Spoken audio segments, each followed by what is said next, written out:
Okay, so hey guys, what's up? It's the Culture Man here, investigating your favorite animes. And before I talk about the anime of today, I would like to talk about something anime related. And that is 2 days ago, I went to the anime convention in Hong Kong, and I have already made a video talking about it, but that was a very boring video, so I'll talk about it again in this anime review. But 2 days ago is the best day of the year for me so far. It is absolutely amazing. I've never been to Anime Con in Hong Kong before. It's my first time and also my last chance because next year I'll be going to the USA to study. And I spent nearly 300 Hong Kong dollars on on anime related things. So first of all, we have Hololive related stuff. These are doujin stuff, meaning that they are unofficial. They're fan arts. They're fan made. But this is the Gura keychain. We got a badge. Okay, so this is $30. And then we got a Pecora badge and a Watame badge, which is $55 in total. I'm a JoJo fan, so I bought this Josuke card. But now that I'm thinking about it, I kind of regret it. I could have saved some money to buy something Jujutsu Kaisen related, but I didn't. Um, I could only stare at the Jujutsu Kaisen merch because I didn't want to buy it because I already spent like $300. I should have saved some more money. But deal, the real deal is the manga that I bought. Okay. First of all, I gotta talk about this. But it is a Chainsaw Man 1, 2, 3. I could have bought the whole thing, which is volumes 1 to 10. But here's the thing: there is a volume 11, and there will be a volume 12. So there's literally no point in buying the whole thing, which is 1 to 10. So I just bought the first three, and it's amazing. I unwrapped it almost immediately after I returned home on that night at that night, and yeah, holy crap! This is actually the first manga. Like these mangas are the first mangas I've ever bought in my life. Not the first manga I've ever owned. When I was a very young kid, I used to have Doraemon mangas, but this is the first manga that I bought myself, and it is fantastic. The hype is real. Chainsaw Man, and I mean, just the colors. It's just really cool. And it's in traditional Chinese because it is actually a Taiwan print. But yeah, oh my God, would you look at that? Um, Very freaking cool. So this is volume one, which is not as thick as I thought it would be, and this is volume two. With power on the cover, really nice. Ooh, look at her. This is, I don't know who this is. I need to watch the I need to read the manga in order to figure that out. But yes, that is amazing. Another really cool thing that I bought is the Tomie mangas. The upper one and the lower one. So volumes 1 and 2 essentially. And this isn't like some irrational decision. 2 years ago, I became a pretty big fan of Ito Junji's work, and I've always been like, ooh, if only I could have his mangas, and I would bring them to school. During reading period, I would take them out, and people are gonna be like, "Wow, you're so cool and cultured." But obviously, school had ended for over a year already. But I have these Tomie mangas now, and this and the three Chainsaw Man books are in total 200, but because of the discount, it was actually 170. But yeah, holy crap! This cover is so alluring. It's like a painting. You know, the blue and the purple and the very like hidden subtle smile. It's just like, oh my goodness. There's certain power into it, and it really just starts right off on, on chapter one, the very legendary chapter one. Just Ito Junji's very early works, and you can see his art style slowly develop over time.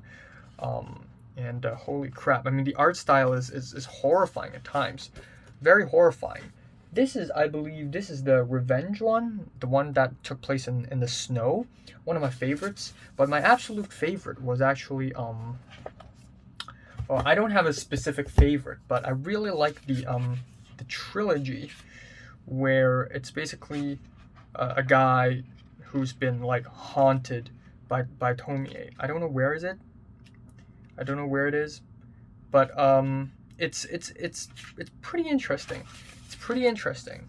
You know, it's a really interesting chapter. You really see the personality of Tomie developing, and lots to look forward to. But anyways, after learning that it's only $170, you know what? Screw it.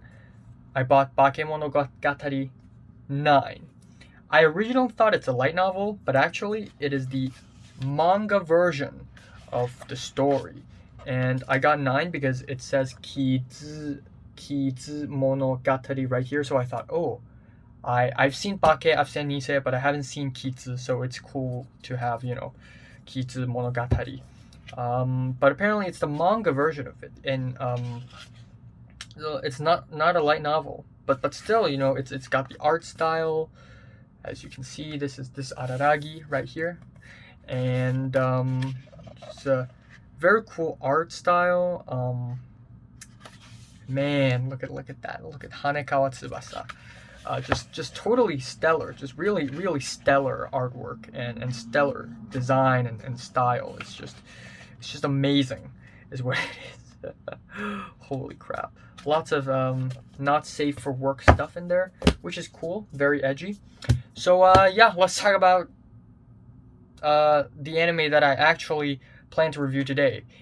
Ichira naide, Nagatoro-san, or Please Don't Bully Me, Nagatoro-san. So, Please Don't Bully Me, Nagatoro-san is a web novel written and illustrated by Edo Dojin artist Nanashi, and it is adapted into an anime by Telecom Studio. It is a slice of life, it is rom-com, and it is about Nagatoro-san, a tanned-skinned schoolgirl who is kind of sadistic and likes to insult people, bully people, and is just a very dangerous person, perhaps. But essentially, this manga kind of blew up and got viral because of one YouTube video called "I Adore Her" that was released about 3 years ago, where it's basically a musical edit of Nagatoro manga panels, and we just see her being all cutesy, and that attracted a lot of attention to this manga, and now this manga is adapted into anime, and it's fulfilling a lot of hearts and minds of masochists worldwide. So first of all, slice of life and rom-com are not my cup of tea. I haven't watched a lot of anime that's kind of like that. I have watched, of course, Kaguya-sama Love is War, which I thought at the beginning was pretty overrated, even though the second season was actually way better than I'd expected. But still, usually this slice of life format isn't something that I would usually enjoy, because usually one episode contains one skit or two skits, and each skit about 10 minutes long, and these skits are usually not related to one another. Oh my god, just Kiss Shot just staring at me. I need to turn, like, no matter what book I put on top, like, there's always something staring at me. I just can't. But anyways, not my cup of tea. And then there's the other thing, and that is the story of this anime. But actually, before that, let's talk about the OP and the ED. They are surprisingly good. The OP is really colorful, it's really energetic. It looks like one of those cheap hip-hop music videos where, like, in a few frames, there would be, like, crayons or highlight pens just drawn over, like, a dude or something. You know, it's kind of like that, except it's anime, which looks really cool. And I just really like the very wild, fun, playful energy that the OP has. It perfectly fits the tone of the anime. And I'm just glad it's not some bullshit passionate rock song. The ED is kind of like a passionate rock song, but it was different. It was more fun and more beautiful and heartwarming, and again, it just really fits the tone of the anime. When I look into an OP or an ED of an anime, the first thing that I would consider is how well it fits the tone. And the OPs and the EDs of this anime certainly does that. But anyways, back to the story. The first the first 4 episodes are kinda mediocre for me. I mean, at first it's just bullying nonstop. We really see Nagatoro-san bullying her senpai, by the way, who doesn't have a name. His name is Senpai. That is his name. And at first, Nagatoro was actually really harsh. Like, she would really go an extra mile just to insult some stranger that she doesn't even know. And usually, if it's just 12 episodes of non-stop bullying, I would usually be pretty bored and maybe even a little upset. Unless there is character development. Now, is there character development in this story? Yes. But very, very slowly. So, yeah. We have episodes 4, 5, 6, 7, 8, 9, and these episodes are just kind of alright. Some episodes are really forgettable, some episodes are a little bit more memorable. The forgettable ones include the one where the first half of the episode is just a video game where Senpai becomes this hero in this isekai world, and he's teamed up with Nagatoro and her friends. And this scene tries so hard to be interesting and out of the world, but it just ends up feeling like nothing had happened. And then we have the Matsuri episode, aka the summer festival episode, where essentially Senpai really wanted to meet Nagatoro, thinking that she's in the summer festival, but he's not brave enough to ask her out, so he went to the summer festival hoping that he would run into her. So he's just there all by himself. And when I was watching the episode, I was like, he's just like me for real, for real. And that episode turned out to be a really good one, really wholesome. When Nagatoro told Senpai to, don't be afraid. If you really want to hang out with someone, just say it. It was a really nice, heartwarming moment that really sort of changed his character a little bit, just bit by bit. And we also have the pretend date episode, which is also pretty funny, but that's pretty much it. And then we have the last 3 episodes where we have this story where Senpai is an art club, and the president of the art club sees that Senpai is not taking art seriously, so she wants to shut down the art club. And then Nagatoro defended Senpai and struck a deal. And so essentially the art club president will shut down the art club if Senpai's art doesn't get enough votes than the president's art. So essentially there's that. And so that's pretty cool. We have a story, finally. Story going on.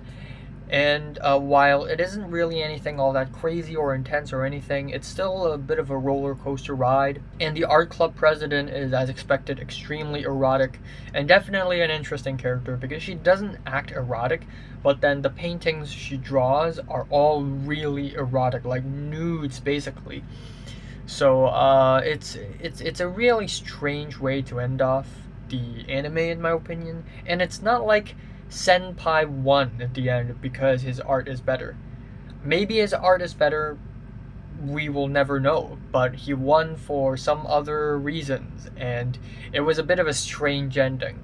So finally let's talk about the vocal performances. The voice performances are all pretty good. I think Uesuga Sumire's voice acting for Nagatoro is pretty fantastic, a lot of energy. So I'm just gonna leave it at that. Did I enjoy this anime? Yeah, a little bit here and there, but would I rewatch this anime? Do I think this anime is that memorable or anything? Not really. So, yeah. I'm kind of giving Ichirenaide Nagatoro-san.